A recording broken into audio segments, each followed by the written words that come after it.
Hello and Assalamu alaikum. Welcome to Truth Unveiled with me, Riaz Ahmed, on Message TV. In this series of programs, we will be discussing many controversial issues which affect the general population around the world. This is a very new program, so I hope that all our viewers will enjoy this program. These are very important matters and issues which need to be highlighted to remove the misconception from many minds who are unaware of the reality of these issues. Today's topic will be Muslim identity. In this very first episode, we will discuss the Muslim identity. What is Muslim identity?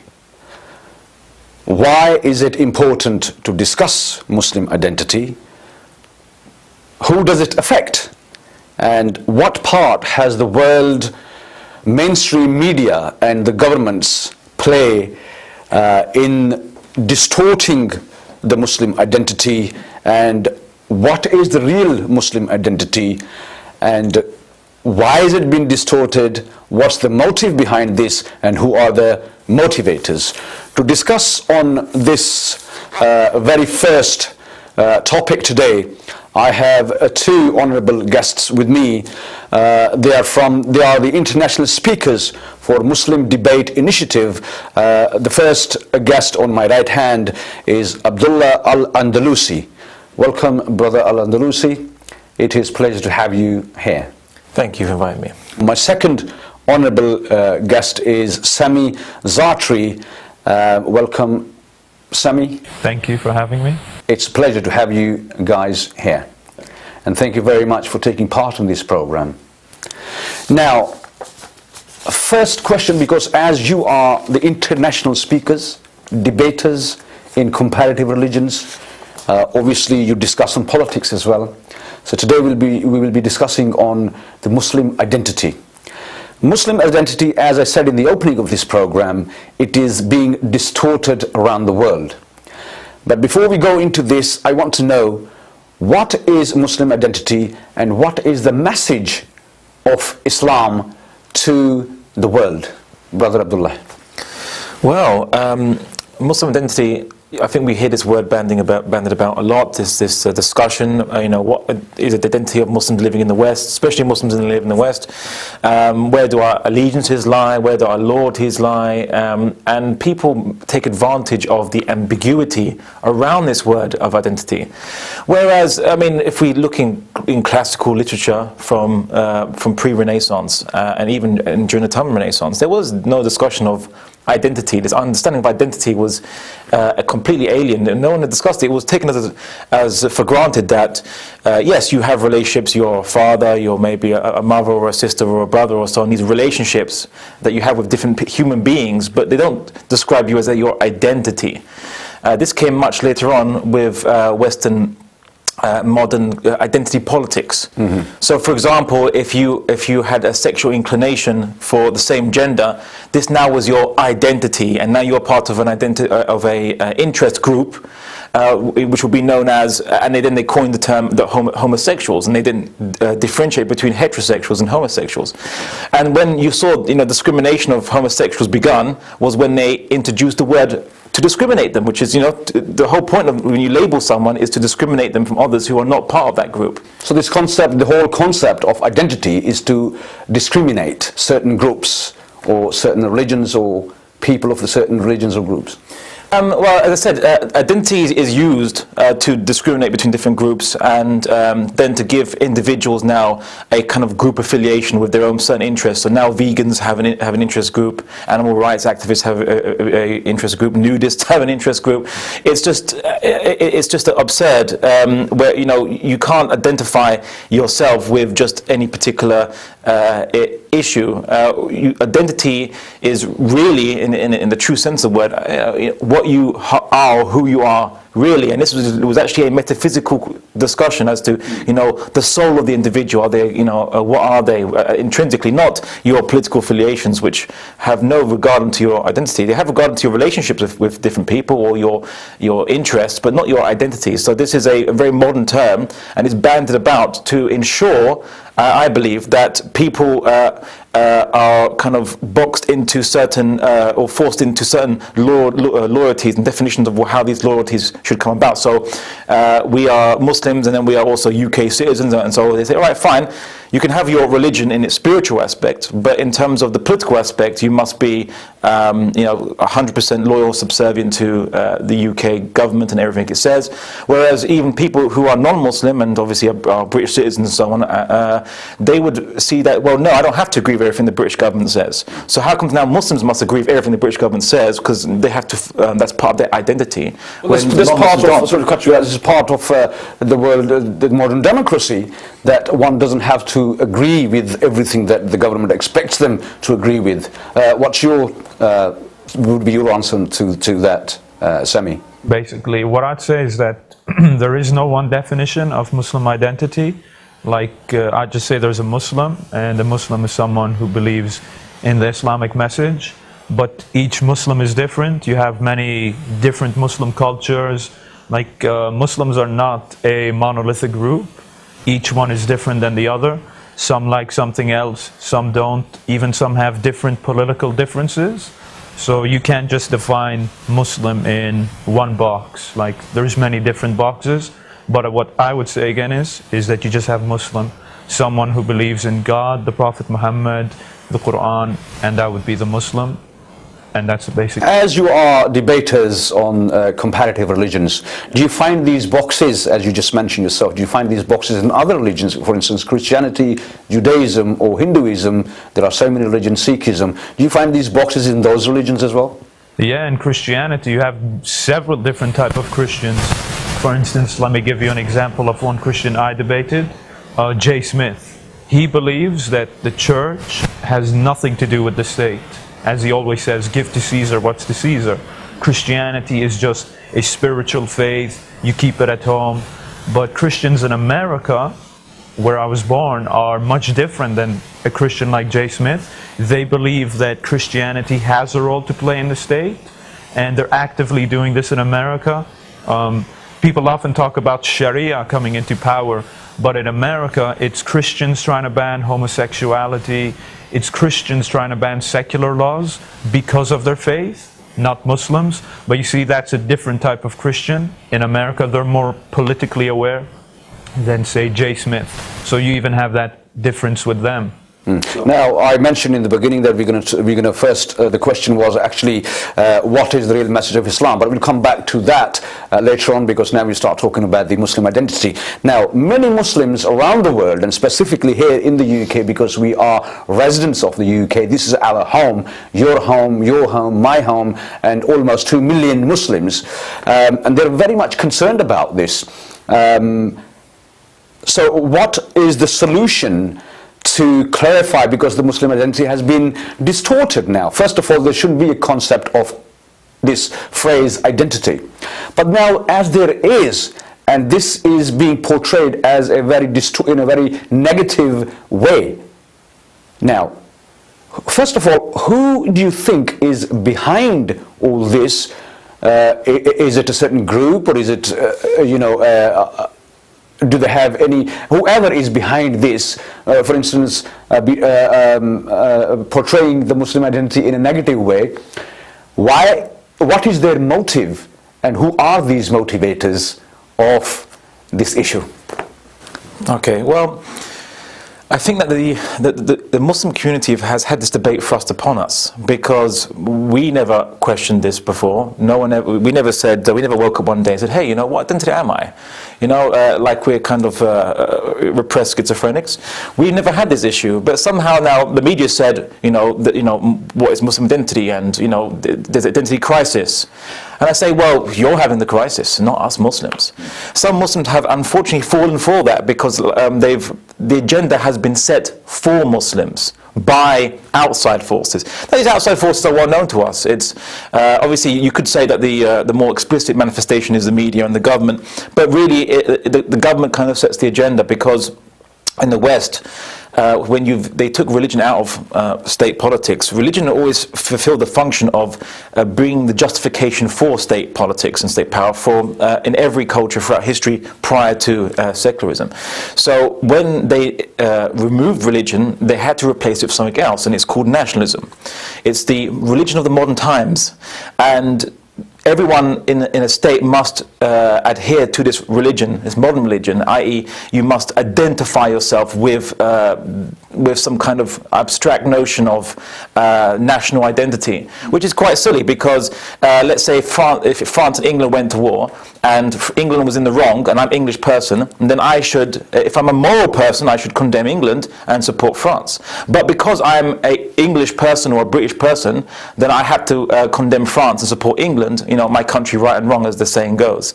So this is the problem. This debate has been thrust upon the Muslims. We don't have a problem with our identity. Our identity has always been known to us, that wherever geographical location that you've been born into, which is purely accidental, so to speak, and whichever background you're from, you have no control over this. The only thing we do have control is the choices we make, i.e. the choice to believe and to identify ourselves, or rather recognize our identity as created beings, created for a purpose.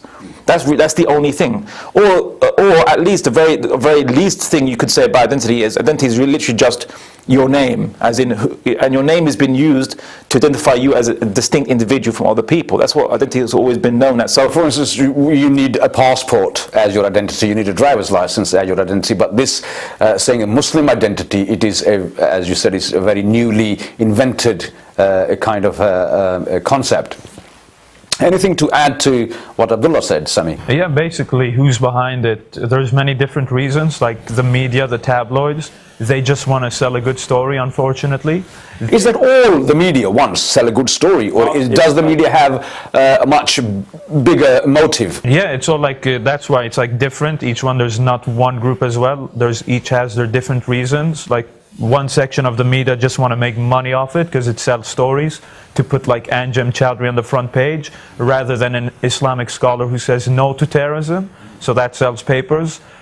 Other people, what I call them now, basically cultural imperialists, they basically just want to thrust their way onto you. And this is like a continuation of what we've seen over the past century, but now culturally they're doing it. They want to change you, they want to make you conform to their ways, and they don't like you being different for some reason. And that's what I'd call it, basically. What does the British politics need to do about this? Or do you think that the British government or the politicians, they're actually working against the Muslims, or are they actually supporting those who are causing this frustration for the Muslims, or is the government helping the Muslims against this frustration that Muslims are facing, Abdullah? Basically, the government only has one particular agenda, and it can only have one particular agenda, and that is quote-unquote integrating, which if you had used this term in the 14th or 13th century, it would have been forced conversion, would be the appropriate term that used at that time, which is to convert people by force into your society, or by certain coercive methods, not necessarily by threatening their lives, but also by making conditions unbearable for them, such that they have to accept your religion, and this happened in Western Europe. You mean indirectly forcing them to change their way of life to the expected? Well, exactly, because they witch hunt any Muslim which doesn't kind of adhere to this nationalistic narrative that you must adhere to the state religion, which is the nation, the concept of this eternal nation, which you must always support, right or wrong. This comes in the concept of a God, because surely it is whatever the will of a God is right. Yeah, it can only be right, even if it seems to be ordering things which seem to us maybe to be disagreeable. And this is what they've made the state to be. The state has become the God, and this is nationalism is the religion of that, and there are different denominations: France, England, and so on and so forth. So these are the issues that I think Muslims have to be aware of, and we should actually kind of resist these attempts to kind of pigeonhole us into these kind of arbitrary invented identities. Now, I just want to make one point very clear: what you said about Muslim identity. In the context of, oh, we are a religious group only, and this is the Muslim identity, I reject that. Yeah, Islam is a comprehensive way of life, which it has explained the very purpose of our existence as created beings. You can't say, well, okay, the purpose of your life is one part of your identity, and you have other part. No, that's my life. That's all of it. There's nothing else outside of that. So we have to differentiate between Muslim identity and being part of the Ummah, which is a separate, the community of believers. This is separate. There's, Muslim identity as defined in secular politics is different and distinct from Ummahhood. What we reject the first, but the second is part of Islam. We have to accept this. We're talking about integration. You mentioned something about integration. How much does the British government expect the Muslims to integrate? In what parts of life does the British government, obviously we do hear this word many times, we've heard the main politicians mentioning this about the Muslims do not integrate. Do we integrate, do we not integrate, and up to what limit is there that Muslims can integrate? Basically, that's a good question. I mean, what is the definition of integration anyway? Like the way I'm dressed right now, is that integration? Like, for instance, if a Muslim doesn't like to drink alcohol or do those type of things, he's considered different, an outcast. But there are many British people who aren't Muslims who don't also like to drink alcohol, who don't like to do those same things, but for them it's normal. So it's almost as if then a Muslim living in the West doesn't have a right to be different. Like, for some strange reason, a Muslim in the West has to be completely perfect and conform with everything the government has to say. Even if a Muslim has political differences, if you speak up against the wars that are happening, you'd be labeled as an extremist. But yet, as we know, over 1 million people marched against the war. Most of them aren't Muslims. Right now, around the world, you have the Occupy Wall Street protests, and most of these people are non-Muslims, and they're speaking against the government actions. But no one tells these people, you need to integrate. This is all part of democracy. So basically, with Muslims, it's different. When they say integration, they just mean you have to submit to everything. You don't have a right to a difference of opinion. You don't have a right to your own life standard, whatever you want to do personally. You just have to fit what they tell you to fit. You can't do something else, basically. We're just discussing on the Muslim identity in Truth Unveiled. If you just joined us, I welcome you once again. As I have two guests with me, they are the international speakers for Muslim Debate Initiative. They have actually debated around the world with other religions, and you are experts in the comparative religion, but today it is a totally different kind of a topic that we're discussing here. Now, we were actually, the question was that how much can the Muslims integrate? I mean, what are the limits to integration, Abdullah? Well, I mean, I think it's a non-issue. When you go to any country... This is a great issue now in the UK. We hear the politicians, we hear even our Prime Minister, the previous Prime Minister, we've heard many times, Tony Blair, he's mentioned that Muslims need to integrate. So what kind of integration do they, or in what form do they expect the Muslims to integrate? Well, it's just like the story of the emperor who has no clothes. Everyone's expected to pretend that the emperor is wearing clothes, but really he's naked. And so everyone's making an issue out of it, but really it's a non-issue, the guy's naked. Likewise, nationalism or this supposed integration is also the same. And when they say integration, what they really mean is assimilation. Right. Not just integrate, we already integrate. As in, if you integrate, is basically you live in a society, you follow the law. Does it indirectly mean that you have to leave Islam?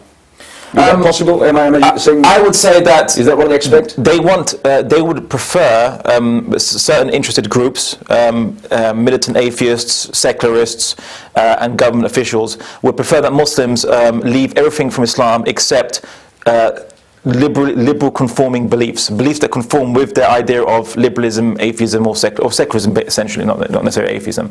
So this is what they ideally wish. So if a Muslim believes that same gender intercourse is a sin, they'll say, oh, you know, this is homophobia. And I was like, but look, I'm not discriminating against people that have this desire. I'm not treating them unjustly. I'm not doing anything negative at all. This is just this is the belief which I hold, and it's not enough. It's not enough. We must also denounce our religion as well, or these ideas of our religion, to conform to them. So then they won't be happy with us until we follow what they follow, which is ironically also mentioned in the Quran. So these are ideas that we have to bear in mind. Sami.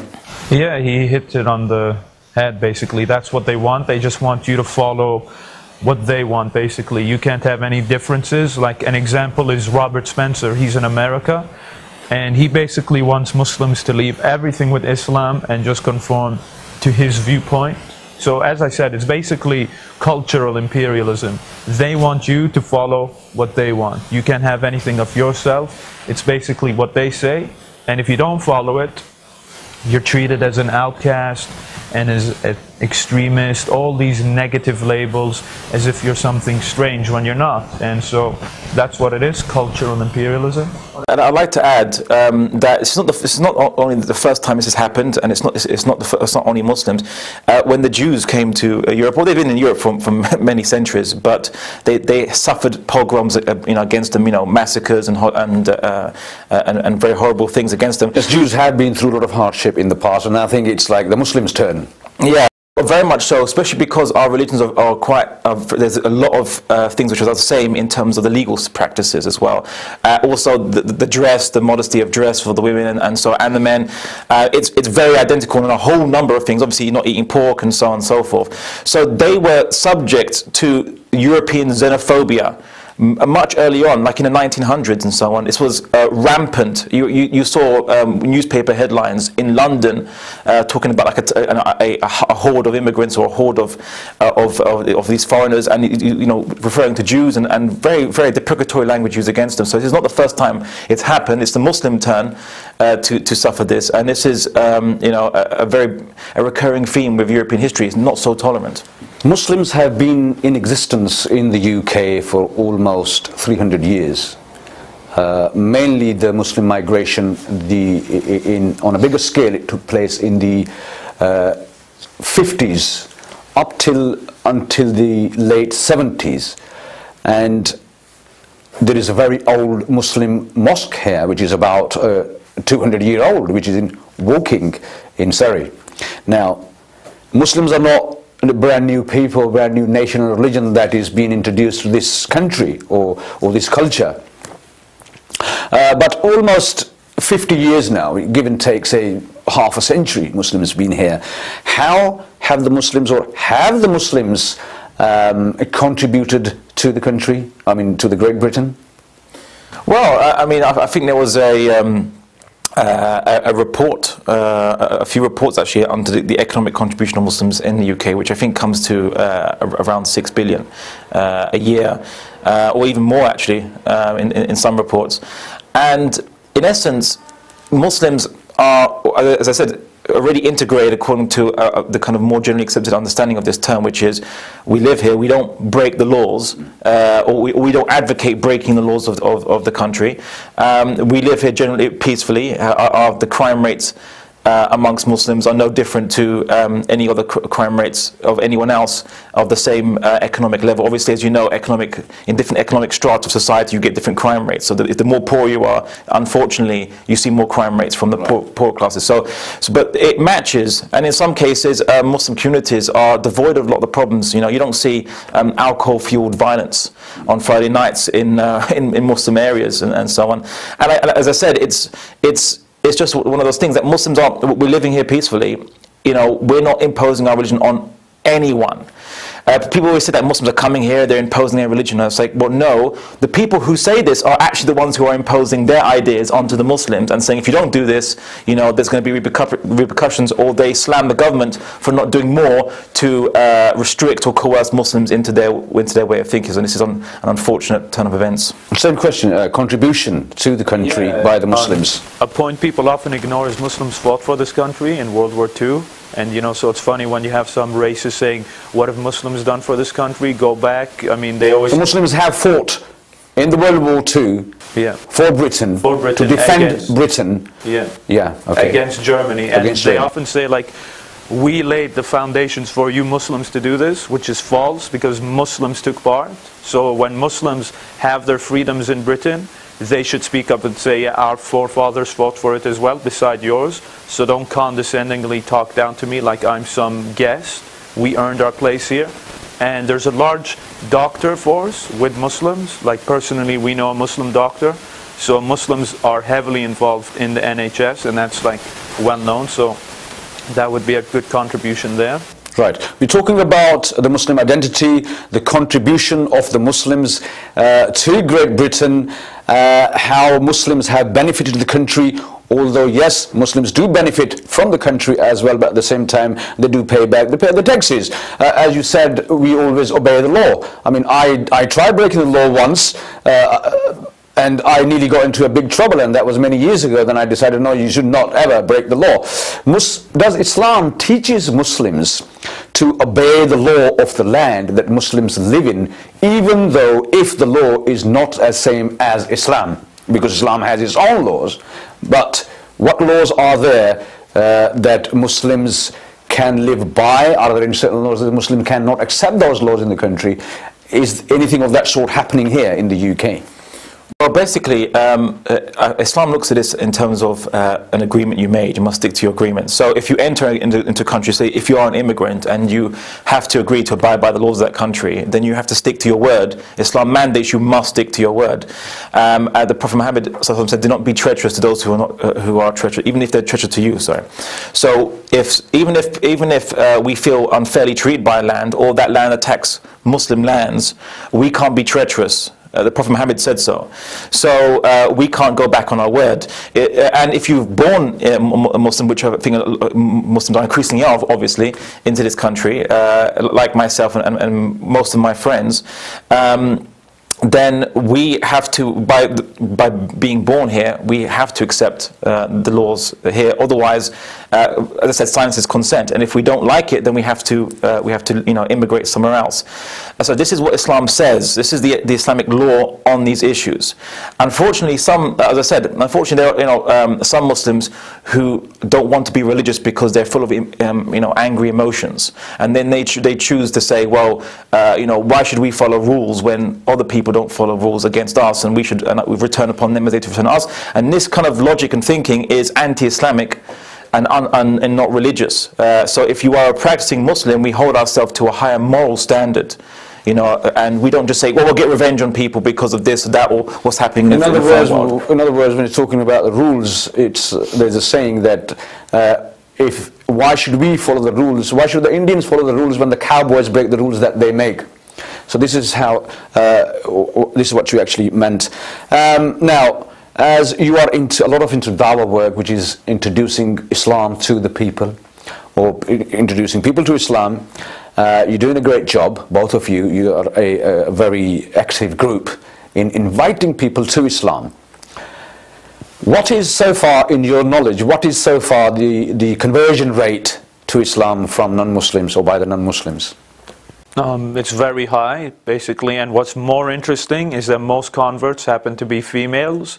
So the converts themselves are a witness to the propaganda against Muslims. So what's the big thing about females? Or you mentioned specifically that the converts are female. Yeah. So what is there something to be happy about? Their propaganda. So I can turn around and say to you, you see, only the females are converting, we men ain't. Because their propaganda claims that Islam oppresses women. We're talking about identity, and they say the Muslim identity is backwards against women. But if that's the case, why are the majority of converts to Islam women? You see, that's the main point. It's not just because they're women, it's more special, but it's because it's directly refuting their claim. And many of these women were raised and born in the West, part of that Western culture which they're always talking about, and they choose to come to Islam. So where is that supposed oppression towards women? It's like, there you go. You say Islam oppresses women. The majority of converts to Islam are women. Like, you couldn't make that up. And that shows that what they're talking about with our identity is completely false when they say our identity is backwards to women and so forth and so forth. Now, Islamophobia, Muslim hatred, it's been implanted in the minds of many members of the general public, not just in the UK, but all over the world. And that's been happening, I think, since 9/11. The entire view of the people towards the Muslim has changed. That has got a very impact on the minds of people against the Muslims. Now, what do the Muslims need to do? All those boxes, as Sami mentioned before, how can those boxes unite to become one big box and clear their name? Because the Muslim name or the identity has been demonized. It's been black labeled. Almost every Muslim is looked upon as a terrorist or an extremist. How can Muslims clarify their name? Or how can they remove the label that's been stuck on their foreheads of terrorism?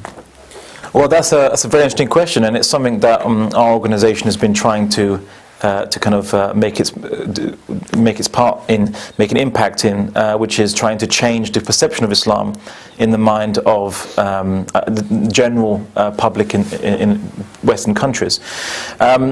My suggestion to Muslims is that they should realise that if you look at European history, it's not going to be a case where, okay, you get demonized in the media, and then after a while they just get tired and you can go back to your life again. Europe has a historical propensity for mass hysteria, and when they reach mass hysteria, then they justify to themselves, according to their morality, of course, very horrific things, and they say it and they justify themselves saying that we're under attack. They've attacked most people on this planet by that justification, that they say we're under attack, and so then they conquer other countries, even though they're the aggressive ones. So we have to deal with that kind of paranoia, and the way to deal with this paranoia is, and I would posit, is twofold. One of them is we need to answer their allegations against Islam robustly, intellectually and politely, and in the best way possible. And two, we need to humanize the Muslims in their eyes, because before the West does things historically, before it does horrific things to people, it first demonizes them. So we need to rehumanize the Muslims in their eyes, because that will prevent them from doing these horrific things that they've done to other people in the past. Sami. I'd bring up a third option, which is also to confront people like Anjem Choudary, which MDI planned to do. We were planning to debate Muslims against Crusaders. I even had a radio debate with Abu Izzuddin, who's famous for shouting, I forgot at which politician. So we need to confront these people, because they claim to represent us, they claim to speak for us, and who gave them that authority? And these guys are giving the bad image to Muslims. So I think we need to tell and refute these people, because no one gave them any authority. No one gave Anjem Choudary any authority to call himself the president of Sharia affairs and to speak for 2 million Muslims in Britain. But another problem is, as much as we do, as I said, the media want to sell stories. I mean, there have been plenty of mainstream scholars who have spoken against terrorism. I think they even came up with a fatwa against terrorism, thousands of pages, and it barely got any mention. So we always have to be aware of that as well. Now, people like Anjem Choudary and his group, according to my understanding, they're a very, very tiny minority, just a very small element amongst the Muslim community in the UK. How can they be confronted by the Muslims themselves? There are youth who are following people like Anjem Choudary, according to your understanding, and Anjem Choudary is one of those people that he should not be given, as far as I understand, he should not be given so much importance by the non-Muslims or even by the Muslims. How can people like Anjem Choudary be challenged and because they're always shown as the extremists. When the media needs to show a lot of extremism by the Muslims, they will always bring in people like Anjem Choudary and his group. Whenever we see there is a protest, we will find 5 or 10 youth standing with the flags and banners which are, you know, talking totally against the Islamic concepts. How can people like them be challenged? What should the media do about people like them? Should the media give them a platform? Should the media not give them a platform? How can the Muslim public or the scholars, the overall majority of the Muslim, how can they challenge them? Well, I think it's very easy. For a group which can barely muster more than any average Muslim can have at a wedding function in terms of numbers, they get quite a lot of attention. And if you look at the sources of attention, it is only and purely the media. If the media just ignored them, they'd wither and die. But the media gives them the oxygen of publicity, and so they appear to be bigger than what they are. It reminds me of this group in America called the Westboro Baptist Church, which they're famous for, or infamous rather, for these flags. They say God hates fags, and they protest at funerals at dead American servicemen and other kind of events which are targeted to be incendiary. But because America is a majority Christian nation, here plus or minus, the Christians know in America that doesn't represent them, so it's not a problem. Yeah, but the media loves these people because it just sells newspapers. But they're just viewed as quirky. They're not viewed as representative of Christians. But the American atheists, so atheists in America, they like to put a spotlight on these people. Say, "Oh, look, this is a typical Christian." You see, but we know America is having a culture war between atheists and Christians at the moment. But in England, obviously, most people are nominal Christians, or if not, or just secularists or secular, and we are now the minority. We're a minority population. So Anjem Choudary can have a much bigger profile here, and no one's going to challenge him, or no one's going to think he's just a quirky minority group. And a lot of non-Muslims think that he's somehow a big faction leader within the Muslim community, where he has hardly any, scant representation anywhere. I think his followers number 100, 200 people tops, and that was perhaps in the heyday. It has decreased since that time. Whereas there's 2 million Muslims, and there are many different charity organizations and community organizations that have far more members than Anjem Choudary does. Now, it is also said that a group like Anjem Chowdary's group, well, I think at the moment that is the biggest extremist group. It's also said that his group is promoted by some hidden societies just to demonize the Muslims. Do you think there's any reality in that, Sami? Yeah, I think it's a strong possibility, because you look at the things he says and he gets away with it. Like, you have to think, this can't just be a coincidence. Why is he always being put on the front lines in the media? Who's promoting him? If anyone else said what he was saying, they'd probably be arrested by now. And he gets away with all of this. And it just conveniently happens to fit with the stereotype of Muslims. It just happens to conveniently fit in with the message that Muslims need to integrate because of people like him.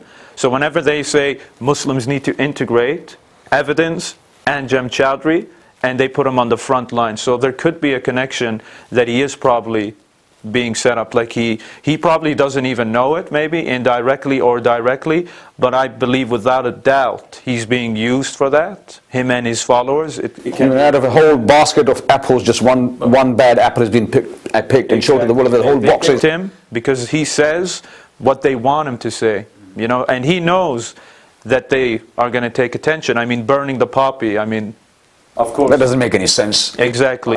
We've been using the poppy. I sometimes, when I see somebody selling the poppies, I get a hold of a poppy and I will just put it in my jacket. What did it do? It just demonized Muslims. It showed Muslims are supposedly backwards. The government could have easily prevented it last year, but instead they let it happen. And then he just causes carnage. Now, what should the government do? If there's anything to add to what Sami has said, after that my question is going to be to you, Abdullah. What does the government need to do about people like Anjem Choudary or his likes? Unfortunately, I think the problem stems from the government actually doing something in the first place, which is, I think, protecting Anjem Choudary and allowing him to get away with things that other people would be arrested for. Now, I don't advocate the government interfering in free discourse between different communities and so on, even those discourses which I might not necessarily agree with every aspect of that discourse. However, we see some strange incidents, and forget about conspiracy theories. This is not even a conspiracy theory. He has admitted in front of the press that he once cancelled a demonstration because MI5 told him that there was a threat to his life. Now, what's MI5 doing in contact with him? Well, why is MI5 speak? It's special branch. It would be the police. It's the police's remit to look at this. Yeah, not MI5, but yeah, MI5 are having a special, we're going on speed dial or something. So this is something that we have to be very aware of because that group has had a history of dealings with intelligence services. If you look at many books written about the history of the relationship between the British intelligence service and various groups in England, and we see this, that this group has had such a history. So one wonders what that might be, and whether they might be used as a pawn to say that any Muslim who believes in orthodox concepts such as Khilafah and Sharia and all these different aspects are being demonized by saying, oh look, Andrew Chowdhury, he also believes in Khilafah and this, and so you and him must be the same, unless you recant your faith and you join the secular nationalistic faith of Britain with all the values which we will arbitrarily dictate to you. Sami. Yeah, exactly. Everything he says is to fit the stereotype of Muslims. He's doing that on purpose, and the government gives him free rein to do it. Like if someone else, as Abdullah said, if someone else said what he said, they'd be arrested immediately. And not only is he not arrested, they put him on the front page of every newspaper. So something is a bit suspicious. How is it that the same man, the same 50 people get attention in a country of 70 million, I believe, 60 million British people? It's always this small group who gets all the attention. It doesn't make sense? Right. The title extremism, which has been mostly given to the Muslims, even sometimes I think you go on the internet and you type extremists and the answer will pop up, Muslims or Islam or Osama bin Laden. Now, what is actually the definition of extremist or extremism? For instance, this is how I would think personally myself, that extremist is a person who goes to the extreme of his beliefs. Are there certain beliefs in Islam, if a person goes to the extremes of those beliefs or those practices in Islam, that can be harmful for the rest of the society? Sure. Well, okay, traditionally in Islamic thought, ghulu, or extremism, referred to someone who either in their beliefs they believed in something that was not mandated to believe. So if they were to believe that the Prophet Muhammad is the incarnation of God or whatever, which you might have had some heretical sects in the past and so on, believe this is going ghulu, out, this is extremism, you're going outside, extremism in belief. You're actually going outside the boundaries of belief. Exactly. Right. And then when it comes to action, there are those basically who will do the haram things, saying it's halal, and this is an extremist in action, and those who don't do the fard things, and they're negligent. So these are the extremes in action. So either you're negligent of what you should be doing, or you do things which are haram and you are okay with that. So these are extremists in terms of actions. For example, killing innocent civilians is extremist in action, and Islam doesn't mandate this. So growing a beard is not an extremism. No, because this is practicing. Going to five times prayer is not extremism. I'd hope not. Inviting people to Islam, introducing them to Islam is not extremism. For instance, a person goes to the mosque and another non-Muslim person sees a youth going into the mosque with a long beard or coming out of the mosque. You can say, you're an extremist. I mean, would they not be using the wrong term for that person?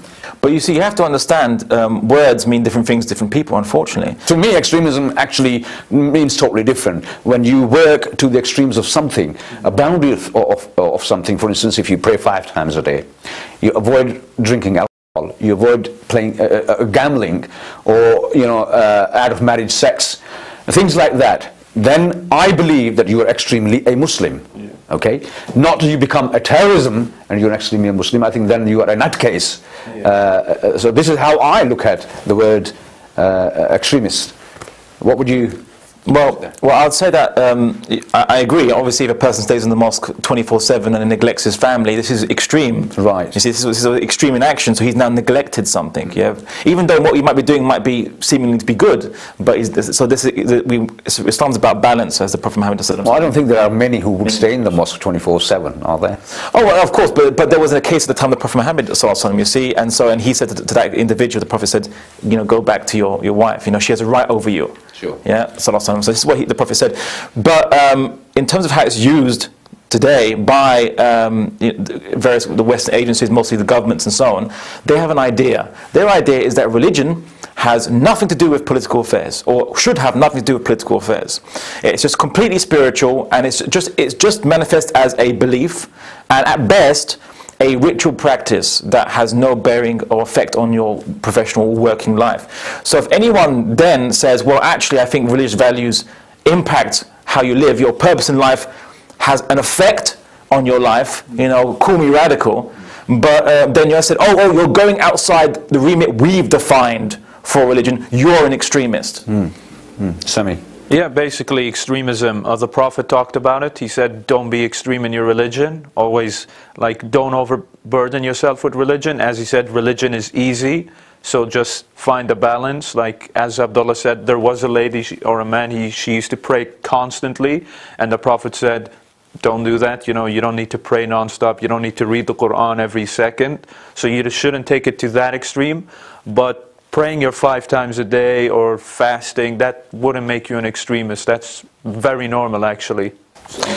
This is Truth Unveiled on Message TV, and I'm your host Riaz Ahmed. We are talking about the Muslim situation, the Muslim identity, which is a great issue these days. I think since 9/11 it has affected millions and millions of minds around the world, which has put a negative impact on the innocent minds. But this is the issue that we're talking about in this very first episode. In future programs we're going to bring you more people, or the professionals. We're going to bring you those people who are who are doctors, who are millionaires, and who have contributed so much to the country, to Great Britain. At the moment, I have two very good speakers from the Muslim Debate Initiative. We're just discussing the basics of the Muslim identity at the moment. But as I said, in future programs, we will bring you more guests, and we'll talk more into depth of this Muslim identity issue and the Muslim situation around the world. Now, are there any cases of non-Muslims, any American citizens or British citizens or the European citizens, when they go and live in the other countries, do they break the law in the other countries? Do they have extremism? Are they facing any difficulties? For instance, like the Muslims are told that they don't integrate and they don't participate in certain issues and certain ways of life. Are there any Americans or British people who are facing same kind of thing in other countries when they go or visit other countries, or they work there, or they live there? Well, I mean, as I said, there's a lot of complaints from against English expats going to Spain, for example. You had one case of a mayor being elected in a Spanish town, a mayor of a Spanish town. An English expat couldn't speak Spanish.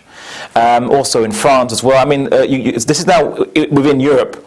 Other countries, wider afield, in India and all the places, you get the same case. Whereas Americans and British, if they want to live in an area, they don't feel the need to adopt that culture of the area they go to. They'll import their own culture and continue to live in that culture. And I mean, my colleague Sami is from the Middle East. I think he's seen a few examples. Yeah, I grew up in the Muslim world, and I can say that most Westerners who move there don't bother to learn the language, and they don't take on the culture neither. They bring their own culture, they bring their own languages. They basically live the same way they do here as they do there.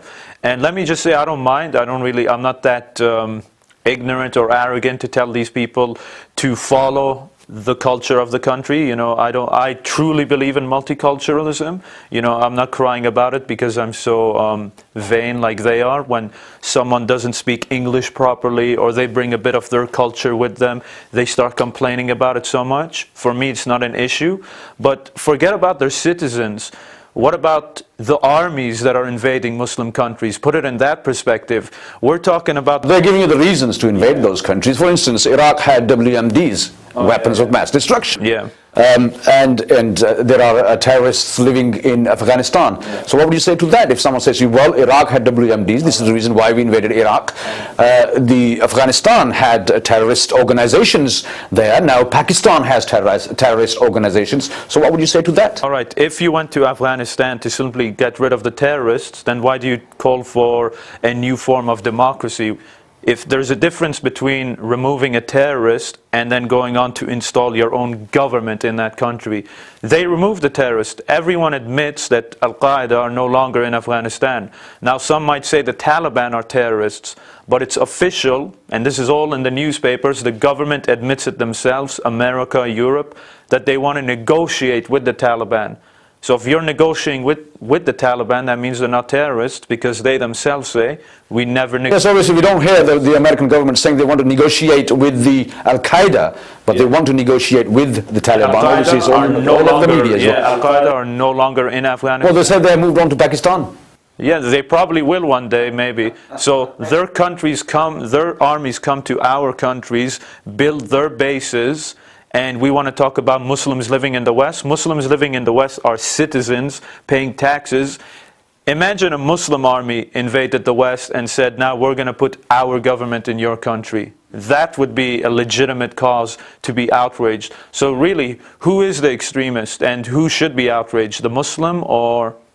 I mean, for example, as I said, using their logic, we could advocate that America be invaded because it's a country that has WMDs and has used it on civilian populations in the past. Yeah, and they never rule it out for future use. So why not we do that against there? And I think once there was an example in a debate we had with, involving an Islamophobe, and they said obviously that Muslims are coming to England and America and they're transforming the culture of England and America. But in the Muslim world, in certain cases like Dubai and so on, you have when it's Christmas, they have Christmas trees in shopping malls. So it's a Muslim country, right? If they had Eid celebrations in the shopping malls that a lot of people frequent in this country, there'd be an outcry of it's Islamization of Britain. Yeah. So this is this double standards where as Sami mentioned, that governmental levels, not just on a civil level as we've been discussing most of this discussion, on a governmental level they impose their way of life and they dictate our internal affairs and invade as they see fit. But when we're just trying to live in their countries, following our own, obviously our own beliefs, but not breaking the law, and I mean not breaking the law, that's not enough for them. So who's the real, extremist here, which as Sami mentioned? Anything to add to what Abdullah said? Then the next question would be to Sami, that how the Muslim, how has these the invasion of as you said, Muslim countries, Iraq and Afghanistan, how does that have changed the thinking of the British Muslims, and what kind of reaction is there from the Muslim youth especially? Basically it's been very negative, and this is not me saying that, the intelligence agencies say that invading Muslim countries is a disaster, foreign policy wise, because it shows you're a hypocrite. You're talking about Muslims are the extremists, Muslims are the bad guys, but you're invading their countries, killing thousands of people, and based on a lie. No one disputes that. The war in Iraq was based on a complete lie. So the youth are negative about it. That's what makes them angry. Not because of your way of life. They're angry because of what they see happening in Muslim countries. And again, that's what the British American intelligence agency says. I mean, let me give you an example. I was debating an Islamophobe, Walid Shabat. This guy gets paid to speak to counter-terrorism officials. They found out he's a fraud. But anyway, I debated him and I gave him the facts. In America, they brought all the intelligence agencies together. The CIA, FBI, they brought them all together, over 16 agencies. And they all concluded, and they sent a document to the government. They said that the war in Iraq is the biggest and #1 contributing factor to causing Muslim anger and extremism. That's the number one cause. Those are the issues that are really causing the problem, not this whole identity issue, or if you can drink alcohol in the West, or all of these things, but it has to do with what the government does in foreign policy. I think we've covered many aspects of this issue.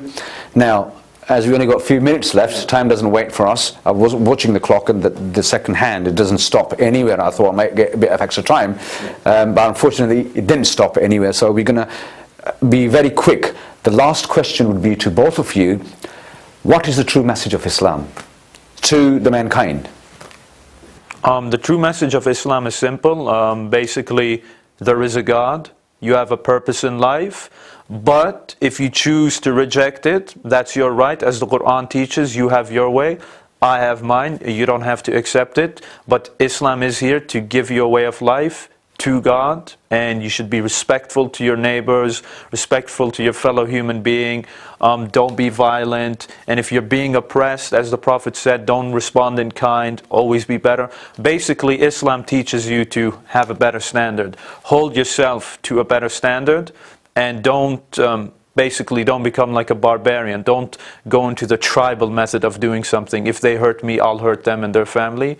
And that's the Islamic message, which is really about peace and coexistence. And if you don't believe me, just look at Islamic history. Islamic history is a testification of that. Right, Abdullah. The message of Islam, it requires, I think, a big answer than a few minutes. Right. But compact it, if I can.